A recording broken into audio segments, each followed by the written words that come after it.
Bismillahirrahmanirrahim. Assalamualaikum warahmatullahi wabarakatuh.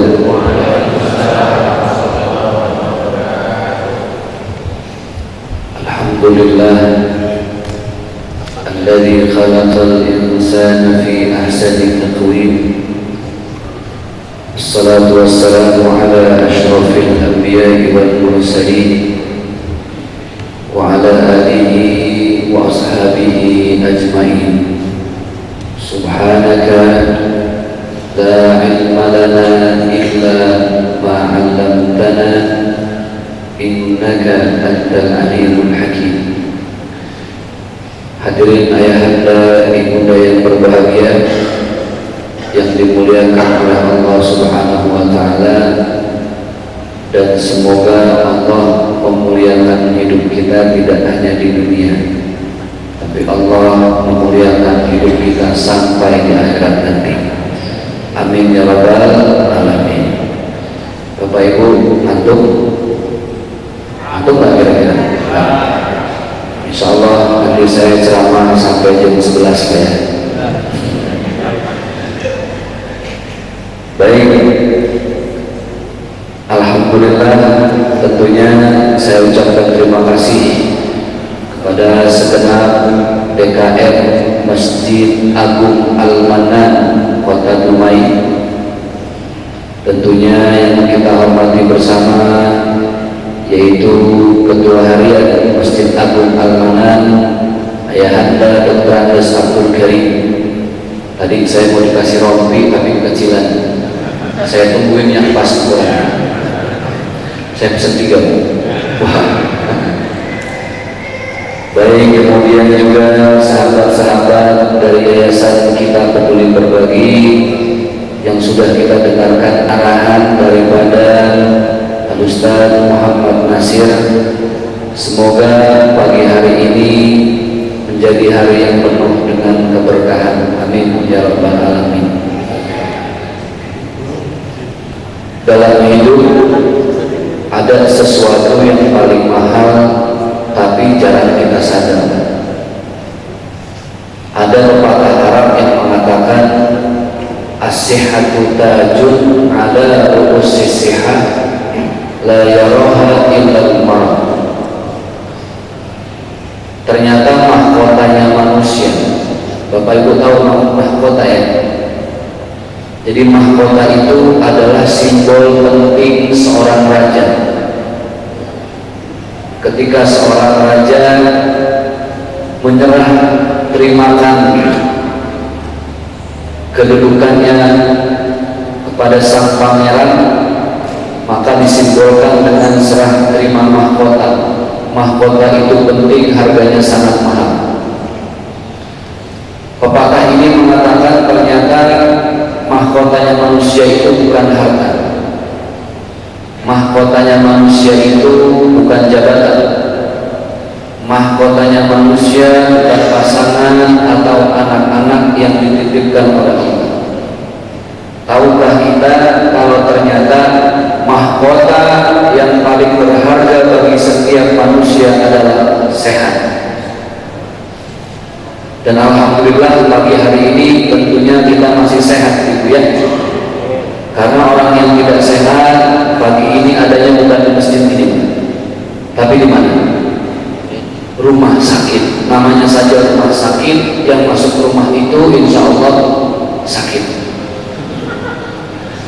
Apalagi sekarang lagi musim COVID-19 Pak.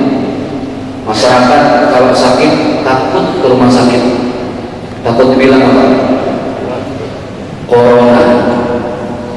Meriang cek puskesmas, corona. Pilek sama batuk cek puskesmas, corona.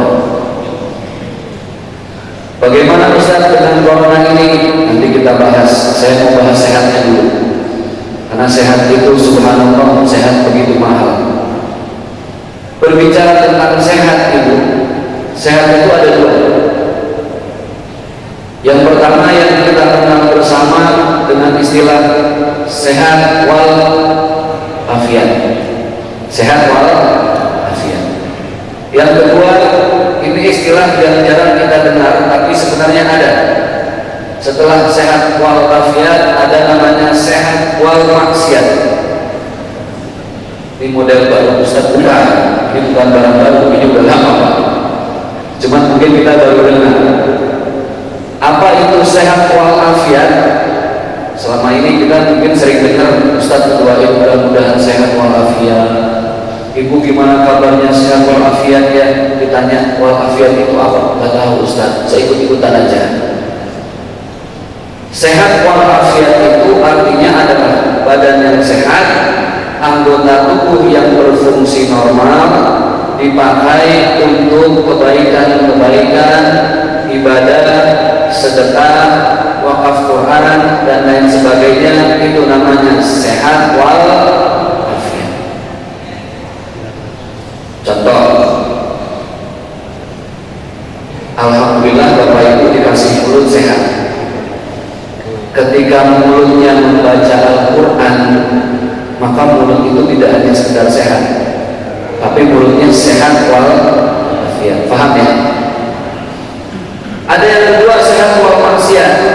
Badannya sehat, anggota tubuhnya normal, tapi dipakai untuk bikin dosa. Kalau tadi yang pertama, mulutnya sehat, normal, dipakai baca Quran, sehat walafiat. Tapi mulut dipakai ngomongin orang, gibah, fitnah, julid, nyinyir, kepo, maka itu namanya adalah sehat wal maksiat. Jadi ternyata subhanallah, anggota tubuh kita ini Pak, nanti di padang mahsyar mempertanggungjawabkan apa yang kita lakukan. Jadi jangan main-main ya dengan anggota tubuh kita. Dalam surat Yasin jelas, kita hafal semua. A'udzubillahi minasyaitonirrajim. Al-yawma nakhtimu ala afwahihim wa tukallimuna aydihim wa tashhadu arjuluhum bima kanu yaksibun. Di padang mahsyar nanti Pak, tangan bersaksi, berbicara dia. Selama ini lebih sering dipakai untuk sedekah, atau jangan-jangan tangan sering dipakai tunjuk-tunjuk orang marah-marah. Itu bertanggung jawab. Kaki lebih sering dipakai kemana? Sholat berjamaah ke masjid, atau jangan-jangan ke tempat maksiat langkahnya. Nauzubillah ini. Mata sering dipakai buat lihat apa, bacanya apa. Apalagi sekarang zaman internet, semuanya bisa kita buka lewat internet, handphone. Ibu jujur sama saya ya, kalau ibu buka WhatsApp, di situ ada chat, status, panggilan, betul nggak? Ada 3 tulisan, chat, status, panggilan. Tolong jawab pertanyaan saya jujur, terutama yang ibu-ibu. Kira-kira yang paling ibu sering kepoin, yang paling sering ibu buka itu status, chat, apa panggilan? Ada dusta antara kita. Apa Bu? Chat, status, apa panggilan? Oh, status. Pasti. Status orang itu semakin sering dia buka status atau update status, semakin sering muncul bintik-bintik hijaunya. Betul nggak? Kita kepo, pengen tahu, kita berteman sama tetangga yang paling kita gedek, kita benci. Bukalah status di WhatsApp, tetangga kita baru update. Wah, hati resah, galau. Buka enggak. Saya buka, ketahuan nanti saya baca. Saya nggak buka, saya nggak bisa tidur. Pengen tahu dia kemana aja. Udahlah, bukalah, bismillah. Pas dibuka, itu tetangga yang paling kita benci pergi jalan-jalan ke Singapura Pak. Malah stres ke sini. Ya inilah, makanya tadi handphone itu ibarat pisau. Pisau itu tergantung yang pakai pisau siapa. Yang pegang pisau emak-emak, ibu-ibu yang dipotong sayur-sayuran, ayam, bawang, jadilah sayur sop. Pisau yang pegang ibu-ibu jadi positif, yang pegang pisau maling, garong, pencuri, penjamret, begal. Tahu begal ya? Di sini ada begal juga ya. Yang pegang pisau penjahat, yang dipotong bisa jadi bukan leher ayam aja, leher teman sendiri bisa dipotong. Jadi pisau itu tergantung siapa yang megang. Begitulah handphone kita. Mata kita nanti baca apa dari handphone itu akan kita pertanggungjawabkan. Di mana? Di padang mahsyar.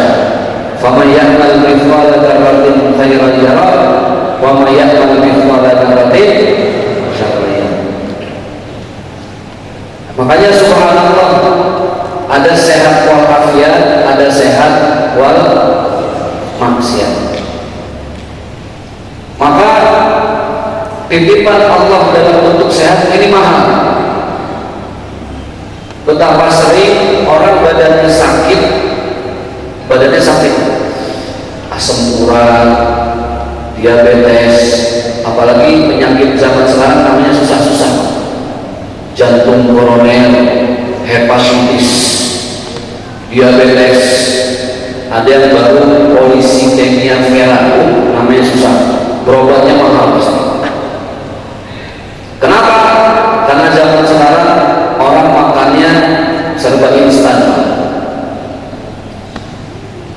Dari pola makan, dari pola istirahat. Kenapa sih baginda Rasulullah SAW hidupnya sehat? Bayangkan Rasulullah umurnya 63 tahun. Berapa? 63 tahun itu umur Rasulullah. Kalau dihitungnya dari tahun Qamariyah, tahun Hijriah, maka jatuh waktu Rasulullah 63. Tapi kalau dihitung dari tahun Miladiah, tahun Masehi, maka umurnya Rasulullah 61. Taruhlah, oke, umur Rasulullah 63 tahun. Rasul saja Pak dikasih umur cuma 63 tahun, itu kekasih Allah. Rasul cuma 63 tahun. Jadi bersyukurlah bapak-bapak yang pagi ini sudah 65, bonusnya 2 tahun. Untuk bapak-bapak yang subuh ini umurnya 60 tahun, siap-siap 3 tahun lagi dijemput. Yang kasihan yang subuh ini umurnya 62 tahun, 11 bulan, 29 hari. Dan tinggal tunggu besok makan yang enak-enak. Rasulullah 63 tahun, selama 63 tahun Rasulullah hidup, sakitnya cuma 2 kali. Umur 63 sakit 2 kali. Yang pertama ditutup karena dijahati oleh seorang nenek dari Yahudi. Jahat sama Rasulullah, Rasulullah sempat sakit. Sakit yang kedua Rasulullah karena apa? Karena umur, karena usia. Kok bisa Rasulullah 63 tahun hidup sakitnya cuma 2 kali? Rasulullah itu sarapannya hanya kurma 7 butir dengan air putih Pak, sehat. Mohon maaf, orang rumah itu sarapannya apa? Oh, potong sayur, tambah lagi nasi uduk, sate ayam. Yang paling khas apa di sini? Apa paling khas di sini? Hah? Nasi goreng itu di mana-mana ada Pak. Kita di sarapan Pak, makannya besar semua dan berat. Padahal yang namanya sarapan itu nggak boleh berat-berat, karena perut kita punya daya kerjanya masih harus ringan. Makanya Rasulullah sehat, sarapannya nggak banyak. Itulah kenapa sarapannya Rasulullah dicontek oleh dokter-dokter kekinian, dokter modern dari barat. Ada istilah food combining. Artis-artis banyak yang pakai cara sarapan itu food combining. Mereka nggak makan nasi. Kalau Rasulullah makannya kurma, kan buah juga kan? Lalu dikiaskan di sini ada yang melon, ada yang alpukat. Intinya kalau food combining itu sehat, sarapan dengan nasi pakai buah-buahan di jus. Orang rumah ini mau ikut-ikut. sarapan pagi-pagi jam 6 minum jus. Saya yakin jam 9 moncor itu. Padahal itu sehat Bu, karena kita belum terbiasa. Rasulullah hidupnya sehat. Kenapa saya sampaikan materi ini? Supaya sehat kita walafiat. Sekarang bagaimana mau ibadah terus ya Pak kalau pakai kena semua, betul nggak? Allahu Akbar, alhamdulillah, ya Allah. Nikmat gak ibadah? Kurang. Makanya sehat dulu. Sehat itu mahal. Dan subhanallah, apa yang dicontohkan oleh baginda Rasulullah SAW itu cara hidup yang sehat. Saya kutip satu hadis. Waqala Nabi SAW, baginda Rasulullah beliau bersabda, la yashrabanna ahadukum qa'iman. Kalau minum kata Rasul jangan sambil berdiri. Minum itu posisinya harus apa Bu? Duduk. Apa manfaatnya Ustaz? Antara posisi minum berdiri dengan duduk. Oh subhanallah, dahsyat. Rasulullah menyampaikan hadis ini 1400 tahun yang lalu, tapi baru dibuktikan oleh para ahli ilmu kedokteran abad-abad kekinian. Baru terbukti. Mohon maaf kalau nanti Bapak Ibu ada yang dokter, tolong kalau saya salah dikoreksi. Tapi apa yang saya sampaikan materi ini mudah-mudahan sudah sesuai ngobrol dengan teman-teman saya dokter, dan saya juga baca beberapa literatur. Bapak Ibu, di dalam perut kita ada yang namanya ginjal, segini nih besarnya. Ginjal. Apa fungsinya ginjal? Ginjal itu fungsinya memilah dan memilih mana darah yang sehat dan mana darah yang tidak baik. Mana darah yang baik disuplai ke seluruh anggota tubuh, mana darah yang tidak baik harus dibuang. Itu fungsinya ginjal. Dan subhanallah, Bapak Ibu perhatikan, tubuh kita ini semua 99% isinya pasti darah. Betul nggak Bu? Ibu menstruasi yang keluar apa? Darah. Bapak kepalanya Pak bocor kejedot tembok, yang keluar apa? Darah. Cabut gigi, yang keluar apa? Darah. Jempol cantengan, nah, tahu cantengan nggak orang rumah ini? Yang jempolnya bengkak itu, orang sini bilang sama ya? Cantengan atau apa? Apa? Ya, ini bahasa planet ini. Kalau orang Betawi bilang itu cantengan. Cantengan diobatin yang keluar juga darah selain anak. Jadi darah. Bapak tahu betapa pentingnya ginjal untuk tubuh kita, karena ginjal yang memilah dan memilih mana darah yang bagus, mana darah yang tidak bagus. Darah yang bagus dipompa sama jantung naik otak. Darah yang tidak bagus disuplai ke kantong kemih, nanti dibuangnya lewat buang air kecil, lewat air urin. Itu fungsi ginjal. Makanya banyak orang kalau kena penyakit kelainan ginjal, maka dia harus cuci darah. Di Jakarta cuci darah itu Pak, sekali cuci 2,5 juta. Kenapa harus cuci darah Ibu? Karena ginjal sudah tidak berfungsi secara normal. Dia tidak bisa memilah dan memilih lagi mana darah yang bagus, mana darah yang buruk. Akhirnya darah manusia yang ginjalnya error dikeluarin, dimasukin ke alat kedokteran yang mini, diputar-putar dia. Selesai, darah yang tidak bagus ditinggalin, darah yang bagus dimasukin. Subhanallah, itu ginjal. Hebatnya, nah ini nyambung ke hadis tadi. Kalau kita minum sambil berdiri, itu air tidak masuk di ginjal, dia langsung masuk ke kantong kemih. Jadi ginjalnya error karena jarang mendapat suplai asupan air. Itulah kenapa minum itu harus dalam keadaan duduk supaya airnya masuk ke ginjal sehingga ginjalnya sehat dan normal. Subhanallah, 1400 tahun lalu Rasulullah menyampaikan ini, baru terbukti sekarang. Pantas Rasulullah hidupnya sehat 60 tahun setahun sakit 2 kali. Kita Bapak jangan umur 63, baru umur 40 saja udah berapa kali sakit, udah nggak terhitung ya. Subhanallah. Itulah kenapa baginda Rasulullah SAW diutus ke muka bumi ini untuk memberikan contoh yang terbaik, termasuk dalam bagaimana cara hidup yang sehat. Hadirin ayahanda ibunda yang berbahagia yang dimuliakan oleh Allah. Ketika badan tidak sehat, bisa jadi bukan hanya karena pola makan yang tidak sehat, bisa jadi bukan karena hanya pola istirahat yang tidak sehat, tapi bisa jadi yang paling penting itu tidak pandai dan tidak sehat menata hati. Saya dari tahun 2008 alhamdulillah selalu mendampingi acara Ustadz Danu. Bapak Ibu suka nonton ya di MNC TV, itu judulnya Siraman Kolbu. Terlepas dari pro kontra, ada yang setuju atau tidak setuju dengan konsep acara itu, tapi yang pasti acara itu mengajarkan kita kalau sakit ternyata yang harus diperbaiki salah satunya akhlak. Itu sebelum Covid, kalau saya siaran langsung di MNC TV acara Siraman Kolbu, jamaahnya Pak itu alhamdulillah 90% nenek-nenek.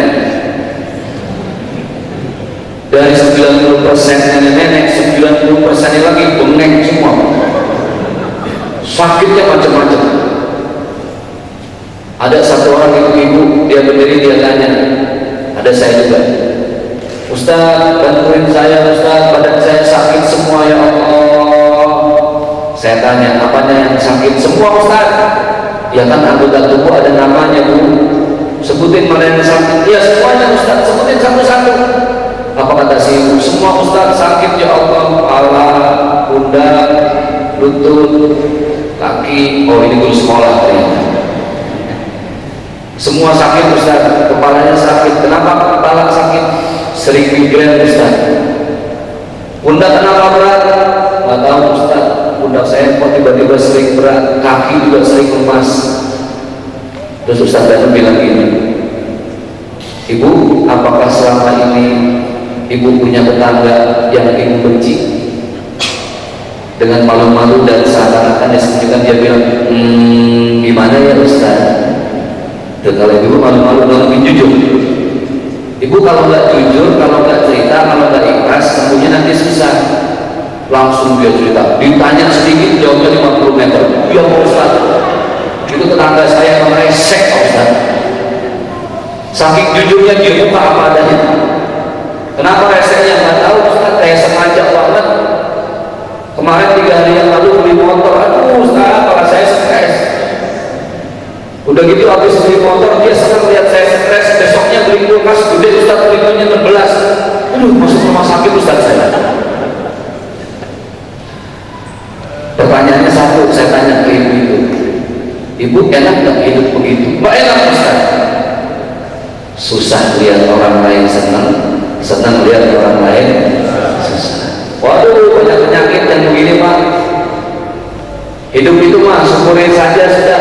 Semua rezeki sudah diukur, tenang, kalem, jangan iri, jangan dengki. Ibu melihat saya dengan Ustaz Zaki Mirza enak ya, belum tentu jadi saya enak. Saya melihat itu lebih enak. Enakan jadi ibu ya, nggak pusing, nggak harus muter ceramah kemana-mana. Uang udah ada yang nyari, terima rapi.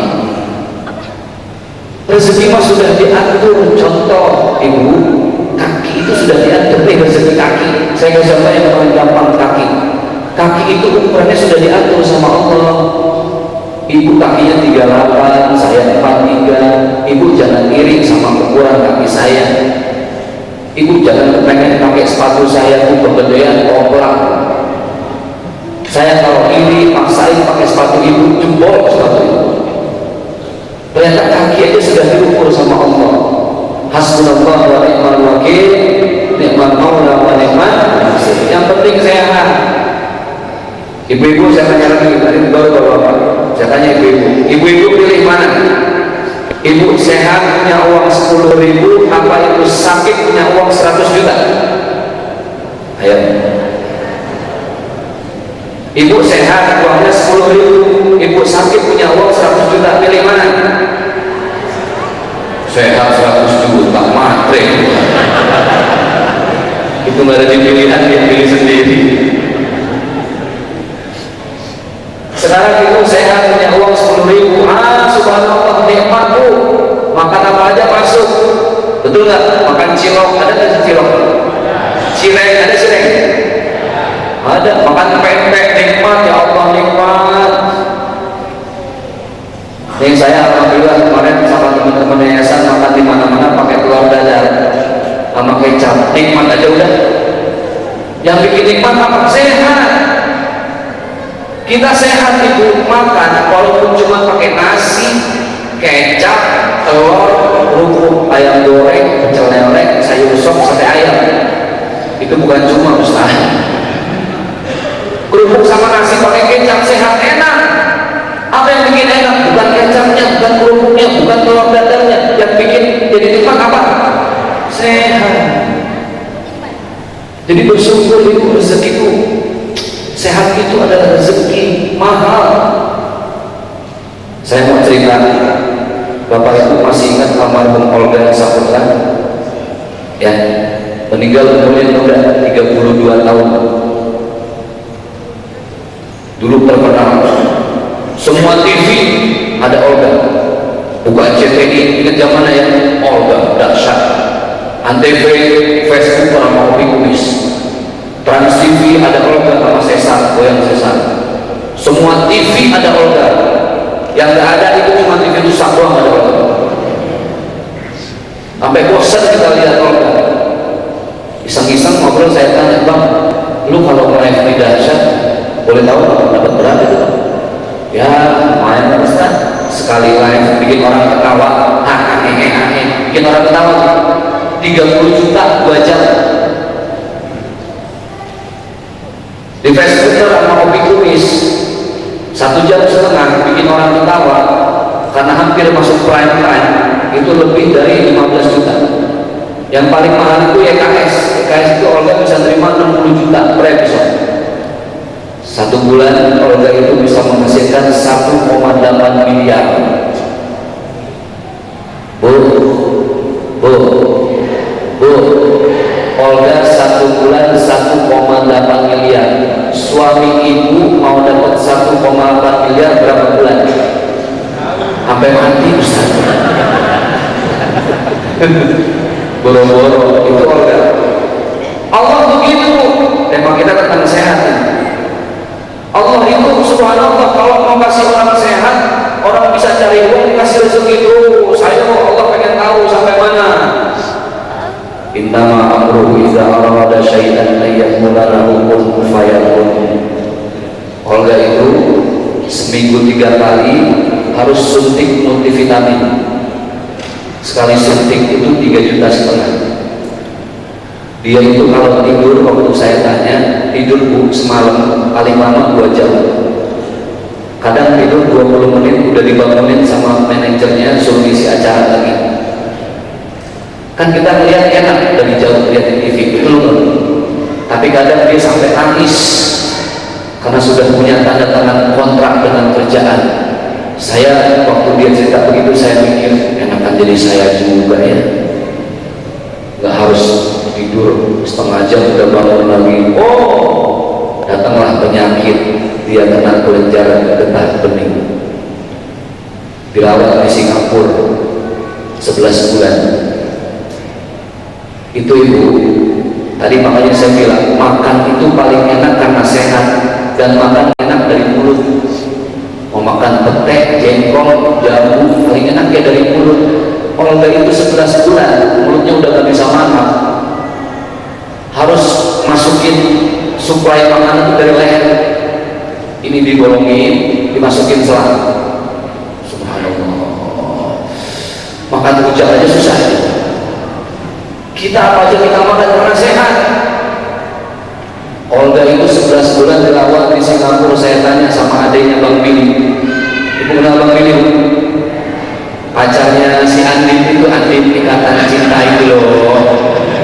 Aldebaran sama Andi.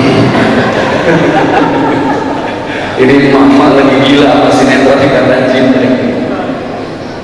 Jadi Amanda Manopo ya, itu kan katanya pacarnya Bang Billy. Saya sering kalau Bang Billy, saya tanya Bang Billy, itu Olga dirawat 11 bulan habis berapa? Aduh Ustaz, nggak kehitung lagi, lebih dari 18 miliar coba di Singapura. Sekarang mulai miliar stres, mendingan kita Pak. Pagi makan cuma kecap, telur, teladan pakai sendal jepit, sholat masih bisa berjamaah, ya Allah. Penyakit gak ada. Kalau tiba-tiba ada orang sehat meninggal, itu namanya ajal.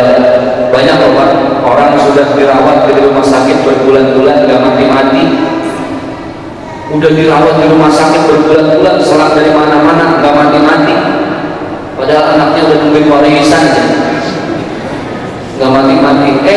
Ada yang gak pakai sakit mati, ada gak? Bagi ceramah di YouTube kita lihat meninggal, pimpin sholat meninggal ada. Kalau yang begini, kalau ilmu kedokteran bilang serangan jantung. Kalau orang Dumai bilang ini angin duduk, betul nggak? Angin duduk, ini angin paling jahat sedunia. Duduknya aja bikin mati, gimana loncat itu angin. Itu waktu Olga pernah belajar getah bening, saya bercandain Bang Billy, subhanallah Bang, itu beningnya aja belajar bikin mati, gimana buta tuh, ya kan? Mahal Pak, sehat, jadi nikmatin hidup bagaimana? Bersyukur, sedekah yang banyak kalau mau sehat. Tadi ayahanda kita sudah menyampaikan, bisa jadi badan kita sering kena sakit karena pelit. Harta kan titipan Allah, kenapa harus pelit? Jadi harus sedekah, Ustaz, harus sedekah niatin karena Allah supaya sehat. Sedekah kalau niat cari dunia, kalaupun dunia dapat selesai, tidak sampai ke akhirat. Tapi sedekah niatin karena Allah. Contoh, Pak Ustaz, saya punya motor Mio second harga 8 juta, Yamaha Mio. Saya sedekahin pagi ini, katanya sih nanti sebulan saya dapat mobil Avanza. Mio disedekahin, alhamdulillah. Nunggu sebulan, alhamdulillah. Mio nya sih disedekahin, mobilnya boro-boro. Stres dia suzon sama Allah. Mana ya Allah, katanya mau ngasih Avanza, niatnya mau dapat Avanza sih. Kalau iya Allah kasih Avanza, maka pahalanya hanya sebatas Avanza, tidak sampai ke akhirat. Bapak Ibu, sedekah niat karena Allah. Inna salati wa nusuki wa mahyaya wa mamati lillahi rabbil. Sedekah karena Allah, kalaupun dapat Avanza itu bonus, bukan tujuan. Wakaf Quran karena Allah, tiba-tiba penyakitnya itu sembuh, itu bonus dari Allah. Jadi kalau sedekah jangan cuma biar penyakit saya sembuh, kecil cuma sembuh penyakit mah di mata Allah. Niatin karena Allah. Bisa jadi kalau niat karena Allah, yang sembuh bukan cuma penyakit ibu, penyakit suami, penyakit anak-anak disembuhin sama Allah Subhanahu wa taala. Luruskan niat, innamal a'malu binniyat wa innamal likulli imri'in ma nawa. Kalau niatnya baik, insya Allah ganjaran pahalanya juga baik.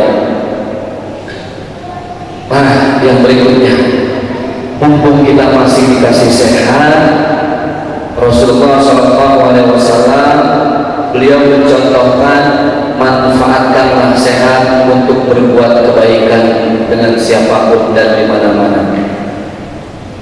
Khairun nas anfa'uhum linnas. Manusia terbaik itu bukan yang paling banyak hartanya, tidak. Manusia terbaik itu manusia yang paling banyak manfaat hidupnya untuk orang lain, Bapak Ibu. Itu yang dihitung oleh Allah suatu saat nanti. Mobil ada masanya selesai, motor ada masanya. Jadi subhanallah Bapak Ibu, Ibu-ibu yang suaminya kerja naik mobil bersyukur, alhamdulillah Pak Ustaz, suami saya kerja naik mobil, nggak kehujanan, nggak kepanasan. Ibu jangan lihat tetangga yang suaminya kerja naik helikopter, stres. Yang suaminya naik motor, alhamdulillah Pak Ustaz, suami saya walaupun naik motor yang penting sampai. Kita memang belum punya mobil, tapi saya nikmatin yang penting sehat. Itu kalimat yang mahal, yang penting sehat. Yang suaminya naik sepeda juga kan? Orang rumah bilang ya. Yang suaminya naik sepeda, alhamdulillah Pak Ustaz, suami saya kerja naik sepeda. Orang-orang baru keren sekarang sepeda. Suami saya mau udah lama kerja naik sepeda. Ibu suaminya kerja naik sepeda Ustaz, badannya sehat. Ibu rumah di mana? Di rumah ya Ustaz. Suami ibu kerja naik sepeda kemana? Ke Pekanbaru Ustaz. Alhamdulillah 3 hari mati suaminya. Kenapa? Petisnya bengkak meletus itu. Jadi semua itu bersyukur aja udah. Ibu jangan kepengen jadi saya jangan kepengen jadi ibu. Ini sudah rezeki dari Allah. Sehat itu mahal. Bapak Ibu, saya 3 tahun yang lalu, ini cerita saya pribadi, hobi saya tuh touring motor. Saya kemana-mana naik motor. Kalau udah di atas motor tuh sama almarhum Uji Ustaz Jeffrey Al-Bukhari, karena hobi kita sama-sama hobi touring. Jadi kalau kemana-mana balap. Itu motor yang dipakai beliau ketika kecelakaan. Saya juga beli dengan jenis yang sama, cc yang sama, cuma warnanya aja beda. Pas kecelakaan almarhum Uji, informasinya waktu saya ikut olah TKP di daerah Pondok Indah, itu nggak ada jejak rem Pak. Jadi ada indikasi Uji itu meninggal di atas motor sebelum nabrak pohon palem. Itulah ajal dan itulah umur, bisa dimanapun. Setelah almarhum Uji kecelakaan, motor langsung saya jual. Tapi saya nggak takut, main motor trail saya. Main motor trail, teman saya juga motor meninggal, saya ganti main motor gede lagi. Sampai akhirnya 3 tahun yang lalu saya ketiban motor sendiri. Jalan dari Jogja, Cilacap sampai Cirebon selama perjalanan. Pas keluar hotel, nggak kenceng, baru keluar pelan, ada pasir, saya belok di atas ketiban, ngeglosor 5 meter kurang, badan saya di bawah. 3 tahun yang lalu, berasa sakitnya baru 3 bulan yang lalu. Saya cek ke dokter, kata dokter, ini tulang ekornya geser Ustaz. Dan sakitnya subhanallah. Contoh kayak tadi, saya kalau duduk di ubin aja itu nggak kuat. Tadi saya Pak, geser kanan, geser kiri, mau pinjam sejadah saya malu gitu kan.